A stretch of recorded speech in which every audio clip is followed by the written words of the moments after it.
میوانی بەڕێزەکان میوانتان باش بە ناوی ڕێکخراوەی فۆکوسێ بە گەرمی بەخێرهاتن دەکەین سوپاسیان بەدەن ئامادەبوونتان دەکەین زۆر سپاسیش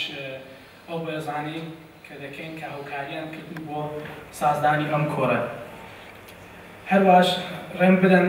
کە سپاسی بەڕێزی سەفیری کوماری عێراق بکەم کە ئامادەم کۆرە بووە زۆر سپاس و بەخێر هاتن بەڕێزان ئەم ئێوارەم بە زوانوانەی کوردی جەمال خەمبار ئەم کۆڕانەمان بۆ دەڕازانێتەوە بە چەند پارچەی شاری شێعرەکانی و زۆر سپاسی کاک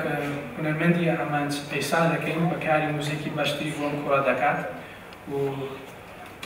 زۆر سپاس دەکەین کە کاک جەمال خەمبار بەخێر هاتن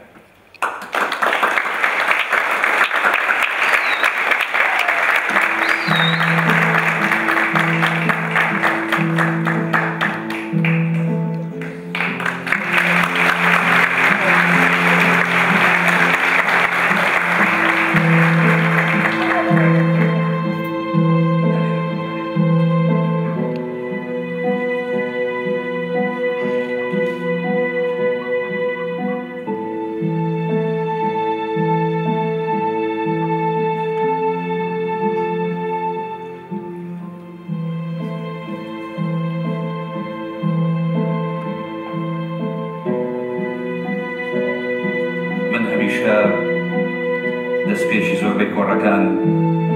بە شرای چەند بەیتێکی مەحوی دەست پێ دەکەم. مەحوێ فەرموێ دڵم وەک خونچەپڕ خوێنی فیراقی سەبز پۆشێکە وەکو سونبول حەواسم تەفرەقەی کاکۆڵ بە دۆشێکە کە شایەت بێتەوە بۆ سەیری شینی ئەم سیاوەختە بە مەرجی مەحوی ئەینەی ناڵەیە وەی دەف خرۆشێکە. لە دوو شابەیتیکە فەرموێ بە ئاوی تێگەیشتین ئێمە دنیا بە ئاوی تێگەیشتین ئێمە دنیا هەر سەرابێ بوو هەموو ئەشچن بە خنکان و لە وشتیشە مەلەی مەخلووق لە سۆقی دەهردا دوکانی هەرکەس مودەتی عومرە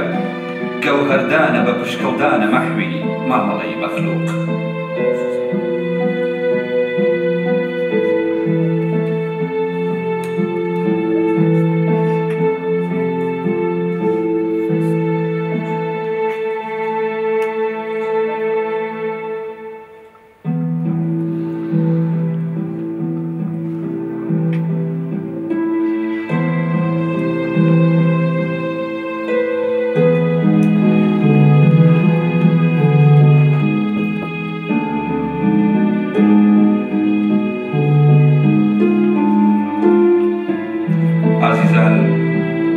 شعر دۆستان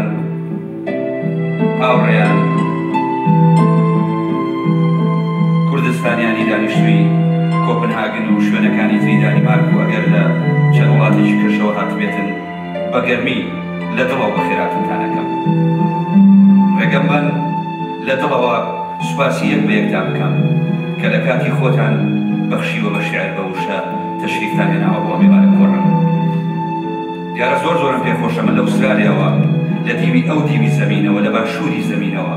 هاتوومەتە خزمەت ئێوە لە دەستپێشی ئەم پایزەی کۆپنهاگنە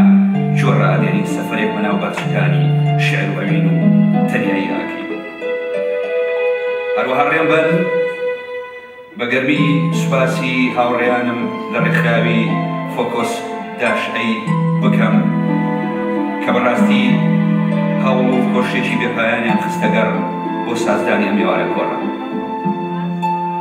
دیارە سەرجەمی کار و چالاشەکانی ئەم ڕێکخراوە بەڕێزە کە لەسەر دەستی چەند گەنجێکی جوان مەردی هەموو پارچەکانی کوردستانە بەڕێوەچێ جێگەی ئەو پەڕی پێزانینە.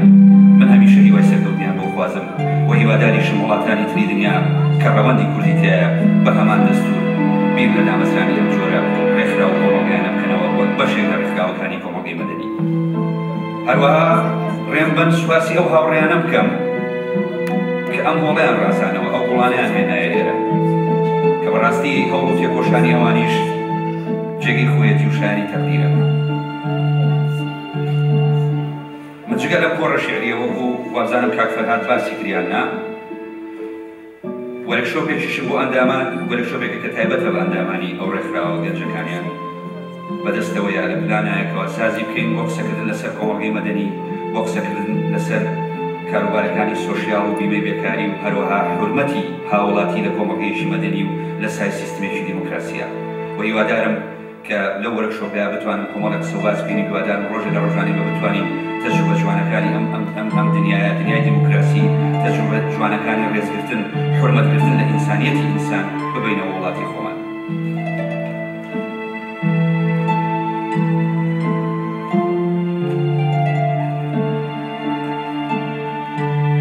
ڕێمبەر وشەیەکی کورد دەربارەی شێعر بڵێ زۆر بەمان هەوڵمان داوە شێعر بێناسە بکەین کەچی ئەو بۆ خۆی ڕۆحێکی هێندە سەرکەشە لە کراسی چ پێناس و تیۆربەندیەکەوە پێ ناگرێ و بەند نابێت. ئەزمونە ڕەنگاوڕەنگەکانی شێعر بە درێژایی زەمان پەیوەندیان بە دەسەڵاتی تاشی داهێنەرەوە هەبووە. ڕەنگە یەکێک لە هۆیەکانی ئەوەی باڵندەی شێعر لە قەفەسی تاریف و پێناسەبەندیدا ڕام و دەستەمۆ نەکرێت. شێعر بۆ خۆی پرۆژەیەکە بەردەوام لە جوڵ و جەرەیاندایە. ئەس بەهۆی ئەو ئەزمونە خاشی لەگەڵ شێعردا هەمە بەوە گەیشتوم شێعر لە هەموو شتەکانە هەیە بە جیاوازی هەموو ئەو شتانەوە. شێعر لە هەموو شتەکانە هەیە بە جیاوازی هەموو ئەو شتانەوە. لە هەر شوێنێک جوانی هەبێت، لە هەر شوێنە عیشق هەبێت، لە باخی هەر دڵێکە گوڵی ئازار هەبێت، هەر ئازاریەک بخرێتە زیندانەوە، هەر عاشقێک لە سارەی چاوەڕوانیە خەون بە ئومێدەوە ببینێ، لە هەر سەفەرێکی نەبراوە مسافرێکی نامۆ هەبێت، لە شەوی هەر باڵندەیەکی پەڕووباڵ کراوە تەنیاییەک هەبێت. شێعر لەبێت. شێعر لە بوونەوەرێکی ئەو پەڕی ئازادە چێ هیچ سنوورێک ناناسێت. سەدان ساڵاژی نەپیری زەفەری پێبا و نەمرد نەتوانێت ئاوقای ببێت. ئەگەر چی ئێستا کە دنیای جەنجاڵ و پڕژاوەژاوی ڕۆژاوە گەلێشتی ڕۆحی لە ئینسان سەنۆتەوە و بەهاماتەریەکان زاڵن بەسەر ژیانی ئەم بوونەوەرە کەچی هێشتا شێعر زیندووە و ئەس پێم وایە هەتا مرۆڤێک بمێنێت بزیندوی ژەمێنێتەوە. لەم پەیوەدا من نامەوێت هەموو هێزی نووسین و داهێنان بەتەنها بدەمە شێعری تر ژانر و چەشنەکانی تری نووسین دەرهاوێش بە دەرەوەی مەوداکانی داهێنان. بەڵام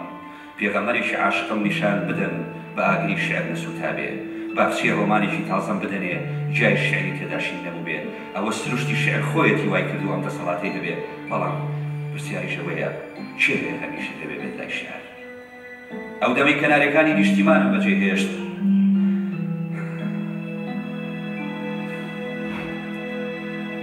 ئەو دەمەی کەنارەکانی نیشتیمانم بەجێهێشت نەمەزانی تر تەنیایە بێتە ماڵ و پەنجەرە و باخچەی ژیانم. نەمەزانی تر شەرارەی شێعرم بەتەنێ لە دەوری قامەتی تەنیایی ئەگەڕێ.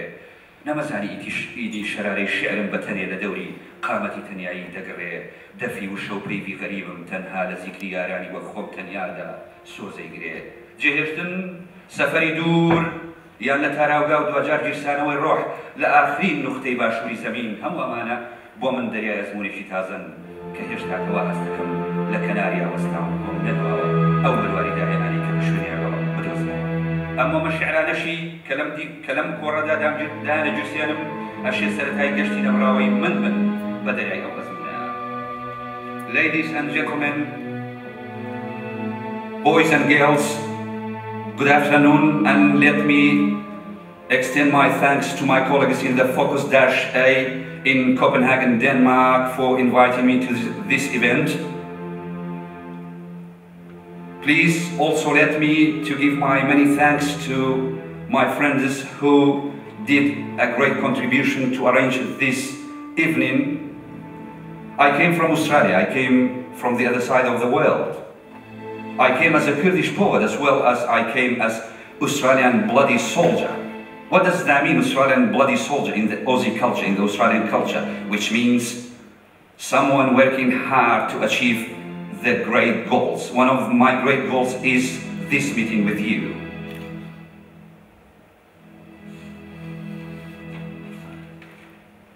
This evening, what I'm trying to do, I'd like to read some pieces of my poetry. But before that, let me just give you a small statement or introduction to you about myself. My name is Jamal Ghambar, as known as Jamal Amin. I was born in 1962 in the city of Suleimani in North Kurdistan. I have gained Bachelor of Law in University of Baghdad, at University of Baghdad, sorry. I have started writing and publishing my productions since I was a student at secondary school. I have published 4 poetry collections as well as 3 translated books.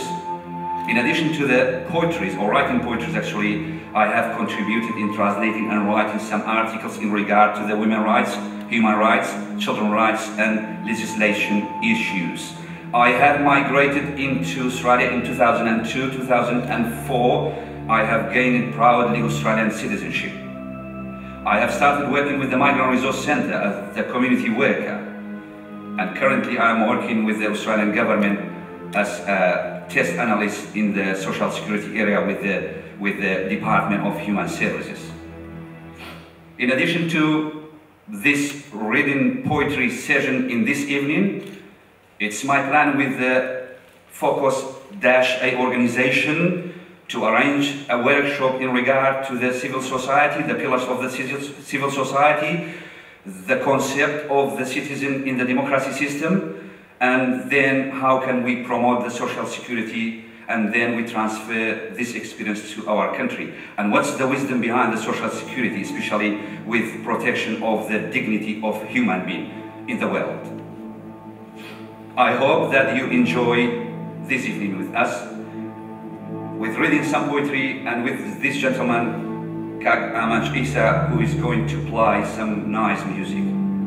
برزان بفرمونی استاش ئێو پیاسەیەک بۆ باخچەکانی شێعردا سوپاس دەکەم.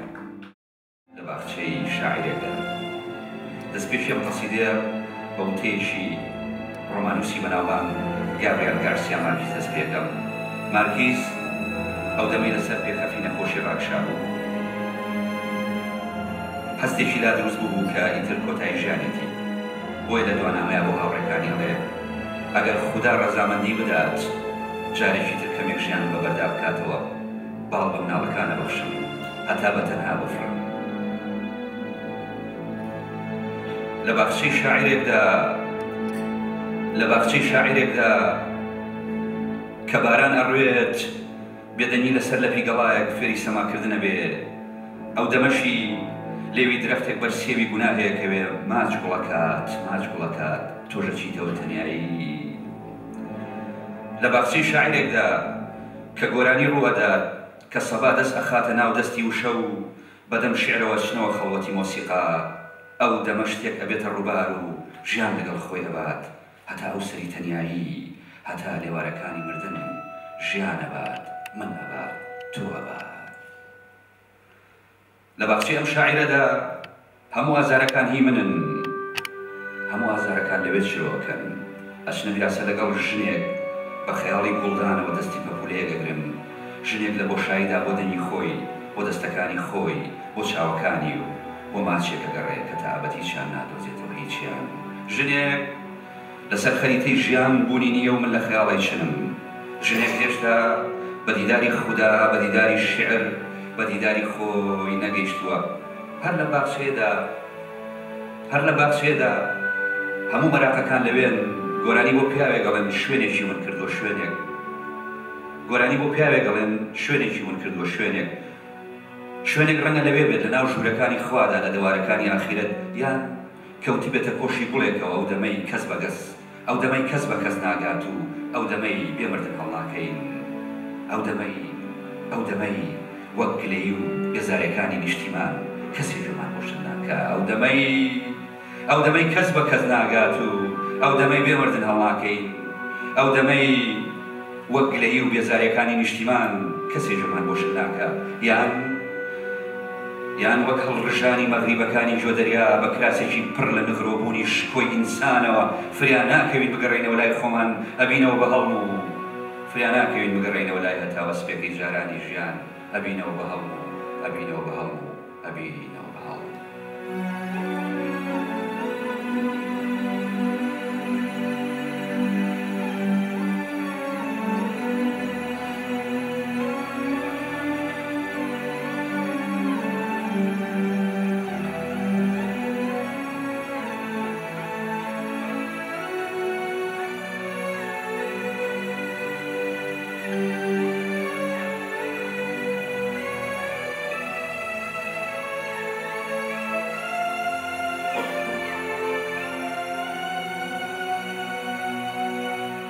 لباخشي شاعرێک دا کە گریانە قەومی هەمویان لەوێن مناڵ و نەورە سوک و مختی و گوڵ و عاشقان هەموو لەوێن تۆ نەبی هەموو لەوێن سێبەری هەمویان وان بە شوێن هەوری ویژدانی منەوە ئاسمانی هەمویان لە دەوری ئەستێرەی مەراکێشی منەگەڕێن وای لەم گریانەی لەم باخچەیە قەومێ وای لەم فڕینەی لەم باخچەیە بەشی هەموو گۆترەکان ناکا وای لە دەفتەری خەیاڵی ئەم باخچەیە جێگەی ئەم هەموو سەفەر و ئەم هەموو سەر هەڵگرتنە پڕهەیبەتەی تێدا نابێتەوە لەم باخچەیە سێوێک نییە حرام بێت و قەسیدەی ماچێکی لەسەر شار بەدە بکرێ لەم باخچەیە سێوێک نییە حرام بێت و قەسیدەی ماچێکی لەسەر شار بەدە بکرێ لەم باخچەیە هەموو ڕۆژێک بارانێکی ناوەخت هەڵەکا و منە باتەوە لای بێدەنی ئەم باتەوە لای هەڵاتن لەم باخچەیە درەختێک هەمیشەوەک منەبارێ درەختێک هەمیشەوەک مناڵ ئەگری وەڵێ وەرکەگرێ و ئەگری وەڵێ ئەگری وەڵێ بمدەنەوە بمدەنەوە خەون و عیشق و گەڵای کشەکانم بدەنەوە پیاسەکانم بدەنەوە خاچەکەمم بدەنەوە پێکە ڕژاوەکەی مەرجی خۆم و گوناهە جوانەکانم بدەنەوە ناوی خۆمم بدەنەوە دوجار کۆڵانە خوێناوێکی خۆمانم بدەنەوە بمدەنەوە هەمویانم بدەنەوە هی خۆم بوونە و پەڵە هەورانەی ئێوارەیەک چوونە سەردانی دەریا و هەواڵی هەڵکردنی خەمێشان بۆ کاپتنێکی تەنیا بردوو لەوێ لەو کەناری تەمە لەوێ لە نێوانی دوو چاودا لە بینی دوو بەردی هەراسانە شەرحی هەموو دنیایان بۆ ئەهلی دانیشتووی ناو ئاوە کرد لەم باخچەیە حەوزێک هەیە پێڵێن حەوزی غەریبان لەم باخچەیە حەوزێک هەیە پێڵێن حەوزی غەریبان بە لێواری ئەم حەوزەوە سەوسەنی خەیاڵێک ڕواوە شاعیر وەسێتی خۆی بە خەتێکی ناوچی لەسەر ئەم سەوسەنە نووسیوە ئەوەڵێ شاعیر ئەڵێ لەسەر ئەم سەوسەنە خەیاڵی خۆی نووسیوە ئەڵێ ئەگەر مردم لەسەر پەرژینی باخچەکە بنووسن لە سەحرایەکی پڕ ناونیشاندا بە قەسیدەیەکی کتوپڕ دڵێکی پەشموردەوەک بێهودەی مام بە شەوقەوە لەدەدان کەوت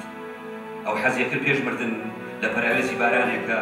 لە ڕوودبوونەوەی ڕۆحێکە لەبەر هەتاوی حەقیقەت جارێکی تر دەستی بە ڕووساری ئاو بکەوێ تەوقەیەکی تر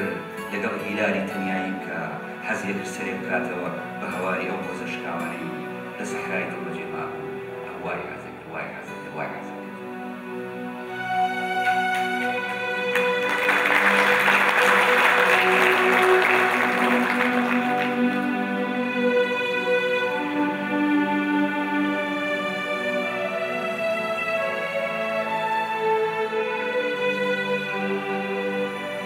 شاعرێکە کە غەریبێک لە دارنیمۆی عەقڵ نزیکە بێتەوە پێڵێن وەرە ژوورێ ماڵەکە بە تۆڕ ناکە کە غەریبێک ئەوێت شەرقی جوانی لەسەر دیواری ژیان بنووسێ بردن پێڵێ چی لەوە جوانترێت تۆ پێش من بکەویت و لەم سەفەرە بێهودەیە جانتایەک بۆ پڕکەی لە هەناسێ بێهودەدان ئاخر من لەوە زیاتر ناتوانم خۆم بە هیچەوە خەریک بکەم من لەوە زیاتر گۆرانی بۆ ڕۆژانێکی تر ناڵێم کەسە کۆی شێعرەکانم پڕەکەن لە قۆڕی کاڵبوونەوە دەخیلتم ئەی شەق بوونی ڕۆح ئەی دوا سەفەری جەستە بەرەو ڕوودبوونەوەی سەرتاتە شۆرێکی ئاسوودە دەخیل ئێرە خەرەندی غەریبانە ئێرە خۆمم وەکو ئاگر بەربوومەتە دەنگی شێعر لە هاواری خۆمەوە ئاڵاوم ئێرە خۆمم کەس دەنگی ئەویتر نابیستێ کەس ئاگای لەبارینی ئەویتر نییە کەس بەڕێگاوە نییە بۆ لە کەس ناچێتەوە سەر عاشقی ئەویتر کەس نییە مەرکانی کامەرانی نیشان بە جامێ قسەی خۆشە باتێ دڵی شکاوی قەسیدەیەکە باتەوە کەس نییە کەس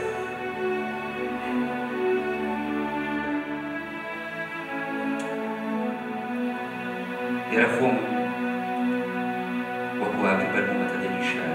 لە هاواری خۆم ئاڵاوم ئێرە خۆمم کەس دەنگی ئەویتر نابیستێ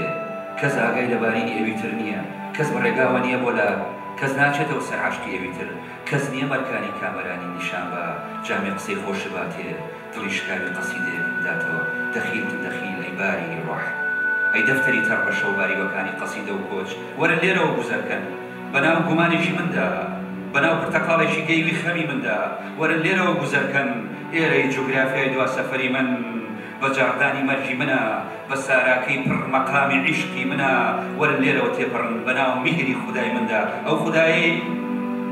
ئەو خودای ڕۆژێک نییە لەو دیو ڕەنگە یاقوتیەکانی هێوارانەوە پێشەوەی من بیر لە خۆ کوشتن بکەمەوە ئەو ڕوخساری دەرەخات و ئەو پێمەڵێ هێشتا زۆر بۆ خۆ کوشتن هێشتا زۆر بۆ گەڕانەوە بۆ لای من هێشتا زۆر بۆ پێچانەوەی هەواری حەقیقەت هێشتا زووە بۆ داخستنی پەنجەرەی دڵنەوای بەڕوویژیانە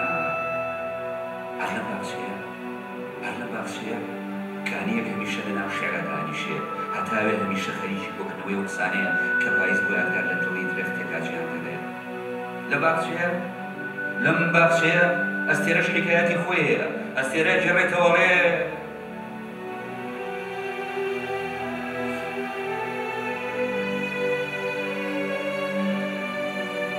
ئەستێرە ژێڕێتەوەڵێ شەوێک بەڕووبارم وت بگەڕێەوە بۆ ماڵی خۆت بگەڕێەوە بۆ سەرچاوە شەوێک بەمام وت بگەڕێەوە ئەو دیو سنوور بچۆرەوە لای تریفە شەوێک بە نیشتیمانیشم وت ئاگری ئیمانێک بکەرەوە هەردووکمان ڕووناک بکاتەوە هەموو بە قسەی ئەستێرەیان کرد نیشتیمان نەبێ نیشتیمان وتی ئاخر هەتا تۆ ئەستێرە بیت و هەتا تۆ لەو ئاسمانە ڕووتەوە گۆرانی بۆ غەریبی بڵێیت هەتا تۆ وەک مەیتەری ئەسپەکانی ناو هەور ڕۆژی دەیان لاپەڕە لە وەسفی سووتانی خۆتدا ڕژکەیتەوە هەتا تۆ نەگەڕێتەوە لای من تەسلیم بە گەڕەکی مۆ و بە کۆڵانی پەپولە و بە شەقامی جاو هەتا تەسلیم بە خۆم نەبیتەوە وەمی ئیمانە لەکوێ بکەم هەتا تۆ نەگەڕێتەوە لای من تەسلیم بە گەڕەکی مۆ و بە کۆڵانی پەپولە و بە شەقامی جاو هەتا تەسلیم بە خۆم نەبیتەوە وەمی ئیمانە لەکوێ بکەم چۆن بە خوددا بڵێم دەرگای ئەو شاخە و خەرە سەر پشت ئەو جێوە نیشانی موسا بدە هەتا منیش هاڕە بکەم کوڵی ئیمانە لەکوێ لە کامی جانین و لەو بۆ دەبێن بڵێ لەکوێ لە کامی جانین کوڵی ئیمان دەبێن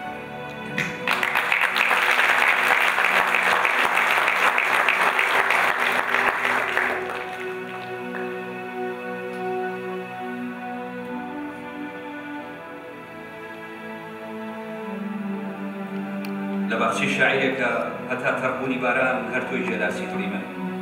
هەتا ڕاوەستانی ڕووبار هەر تۆی غەزەلی شەوقی ڕۆحی من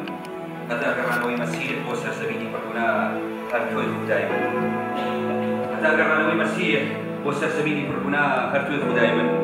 هەتا پڕبوون لە سەمای وشە لە عەتری گۆرانی هەتا نووسینەوەی دەریا لە دەفتەری عاشقانە هەر بەتەنیا هەتاوی ئەمینی تۆیە بکاتەوە بڕووناکی ئەم کاتەوە بە بلووری شعرێک بۆ داگیرسانی شەوی ئەو کچە ناو مێدانی تەنیایی دڵی شکاند و ساڵەکانی پێکەنین بەجێ هێشت و ئەو کچانەی بە کراسی بارانەوە دەرەکەون ئەو کچانەی هەمیشە حەزیان لەبارینە و هەوڵێکی عاشق نیە دەستیان بگرێ هەتا کەنارەکانی غەمگینیەوان هەتا خۆت هەتا لێواری حەقیقەتی خۆت هەر تۆی دوایمین سپێدەی ڕۆژەکانی من هەر تۆی دوایمین ئاگر و دوایمین ڕۆژانەوەی من سڵاوە لێبێ سڵاو لێبێ ئەی یەکەمین گوڵی گریاوی باخچە پێش هەڵوەرین درود بۆ گیانی نازدارە ئەی یەکەمین باڵندەی کوژراوی باخچە پێشفڕین سڵاو لە تۆش ئەی هەناری ڕۆح ئەو دەمین وە سێوێک لە دەکرێم و نازانم چۆکەکانیشم فرێدرێنە سەر کام سەنەرێکی ژیان سڵاو ئەی هەناری دڵ ئەو بەیانی دەستێکی پڕەشەبارێت و ئەدباتە دەرەوەی باخچە بۆ هەڵوەرین سڵاو ئەی ڕووباری ناومێدی ئەو ێوارەی قەسیدەیەکی عاشق لەم باخچەی یاخیە بێ و هەتا مردن لە شەپۆلەکانی تۆدا دانیشتێ سڵاو لە باخچەی شاعیرێکە ئێواران فانۆسێک دەنگی دێ لە باخچەی شاعیرێکە ئێواران فانۆسێک دەنگی دێ ئێواران مۆمێک لەی لە بەختی خۆیەکات ئێواران هەمومان ئەبینەوە بە قوڕی خۆشکراوە بۆ گۆزەی خەیاڵێک ئێواران بۆ شتنەوەی درۆکانمان هەمومان لە داری ترزاڵێ دەست بە بێدەنیەوە ئەگرین بەخواڵێ بمان بەرەو بۆ مەملەکەتی ڕوونبوونەوە بمان بەرەو بۆ سپێتی بمان دەرە دەستگەڕیدەیەشی بەهەشت بۆ ئەوەی لە فریمان هەڵکێشێ بۆ ئەوەی تاوێ لە ئاشوبەکانی زەمین دوورمان خاتەوە ئێوارە بۆ ئەوەی تاوێ لە ئاشوبەکانی ئەم زەمینە دوورمان خاتەوە ئێوارە بمان بەرەوە بۆ ئەوێ بمان بەرەوە بۆ ئەوێ بمان بەرەوە بۆ ئەوێ بۆ ئەوێ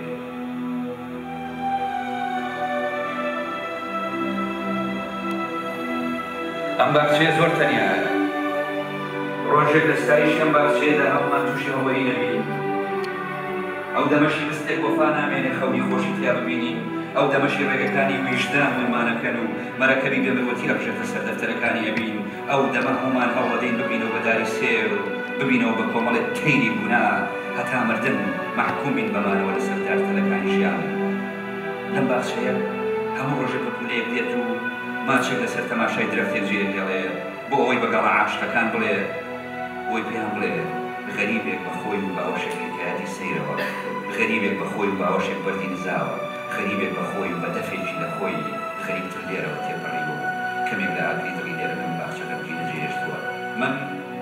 ئەو ئاگرا کەمە دەلیلی ڕێگەکانی تەنیاییم و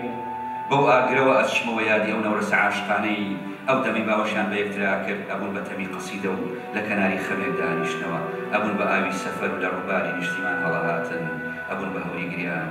لە تەنیایی ئێوارەی هەمومان داڵان ئەم باخچەیە دوجار ئەم باخچەیە زمانی خۆی وانە وایە ئەم هەمووانارە چۆنە چوون بەسەر شێعر پاییزی ئەم باخچەیە دیوانی خۆی هەیە وانە وایە ئەم هەموو خەزانە چۆن خوایە لە گۆرانی هەڵە کێشاوانە بوایە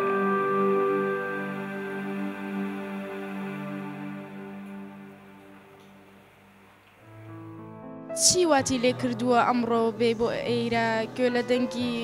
خۆش کاک غەمبار بگری؟ وەڵایی چی وای لێ کردوم زۆر شتێکی جوانە ئەم غەریبێکە وای لێ کردوم ئێمە پێویستمان بە جاروبار شتی ئاواژ هەیە کە گوێمان لێبێت چونکە ئێمە بەڕاستی دوورین لە وڵاتی خۆمانەوە لەو شتانە خاستن من یعنی تەمەنێکە وڵاتی خۆم بەجێهێشتووە شتێکی زۆر جوانە بەلامەوە بەڕاستی زۆر پێخۆش حاڵ بووم ئیش و کاریشمە بوو بەڵام بەجێم هێشت و هاتم ئەوایە خەفەر بوومایە ئەمڕۆ. Hvad har fået dig til at komme i dag og deltage? Det er den her digter her, Jalal Khambar, som jeg har hørt meget om i forhold til Fokus A, som har fortalt mig, at det er en digter, som er rigtig dygtig til at kan man sige, komme ud med sin budskab på en rigtig god metaforisk måde. Ja. Hvilken slags digte kan du lide sådan generelt? Men jeg kan godt lide digte, som er svære, som er metaforiske, som giver nogle tanker i hovedet, billedsprog blandt andet, og digte, som er anderledes. Hvad har fået dig til at komme i dag og høre på hr. Rambat? Det er blandt andet, at jeg var inde på YouTube, hvor jeg så nogle af hans digte og sange, og det rørte mig faktisk rigtig meget. Og så også det, at det handler om Kurdistan. Hvem er du kommet sammen med i dag? Jeg har faktisk taget hele min familie, fordi at det rørte mig så meget, at jeg vil også gerne have, at de skulle opleve det samme oplevelse, som jeg selv fik. Er det første gang, du er til en kurdisk koncert med en kurdisk digter? Ja, det er det. Det er første gang. Vi ønsker dig en god dag. Tak for det. لێرە لە داریماکە زۆر شت هەیە بەڵام لایەنی شێعر و هەنداوە زۆزۆکەمە زۆر بە فرسەتم زانی کە بێم بە بینینی کاک جەمالیش کە شاعرێکی چاکە و دەمێکە شێعرە لە زۆر لەبەر خاتی ئەو شتا هاتووم و زۆر تامەزرۆی شێعر و هۆنراوە کەمە ڕاستی.